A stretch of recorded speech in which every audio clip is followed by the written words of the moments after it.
त्यासाठी पाण्याचे प्रयत्न मी अखंड केले. आणि आज तरुण पिढीला जे वाटतंय की हा कालवा आपल्या जन्मातच आपण बघितलाय, तुम्ही गृहीत धरू नका.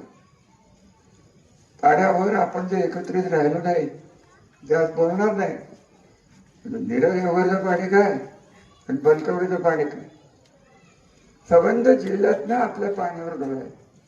त्याच्यातला हिस्सा आपल्याला कसा मिळेल त्याच्यावर राज्यातले नेते, पण त्यांना करण्यासारखं काही राहिलेलंच नाही. साठच झालं. 8.5 टीएमसीचं नीरज योगा धरण 12 टीएमसीचं धरण कसं केलं? आज तेच म्हणतात मी केलं. म्हणालाच का त्यांनी काय उद्या ते म्हणाले की जगाची निर्मितीच मी केली तरी बघा केली, आमचं काही नाही. तर त्यांच्यावर मी काय बोलायचं ठरवलं. मला जे करायचं आहे ते मला जे करता आलं, या तिन्ही क्षेत्रात शिक्षण, शेती आणि औद्योगिक कारण आहे. 91 सालपासून 85 सालपासून पवार साहेबांच्या मागे फिरणारा मी तरुण कार्यकर्ता.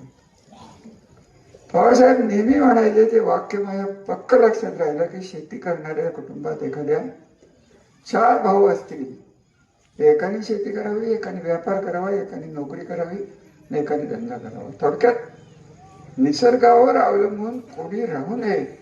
संबंध कुटुंब वेगळ्या वेगळ्या सोर्सेस मधनं पैसे येणं, आणि नोकरी असेल, व्यापार असेल, अमुक असेल, तमुक असेल, हे माझ्या डोक्यात पक्क होतं आणि तेवढंच मी करून दाखवलं. आज मला आठवतंय की दुसऱ्या इलेक्शन मध्ये राजकीय टीका व्हायची की पुठ्याचे बोगदे गाड्या गाड्या भरून तुमच्या गावात गेले. आठवत असलं तर बघा. बोगदा दाखवलं तेव्हा वाटलं लोकांना की खरंच बोगदा. अहो बोगदा काय 8, 10, 14 बोगदे पाडून इथं पाणी आलं. आज समृद्धी मार्गाचं जवळजवळ 1000-1200 किलोमीटरचे बोगदे मला सकाळीच आठवण झाली तुमची. 8 का 10 बोगदे आहेत, आपण 10 का 15 बोगदे केले.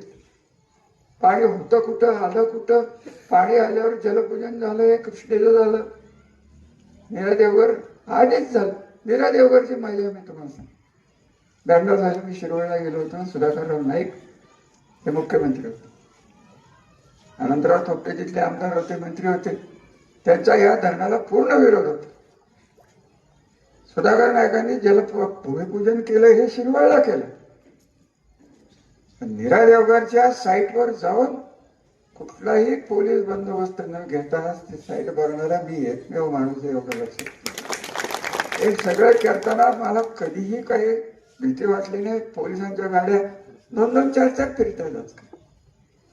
यांच्यापासून समाजाला भीती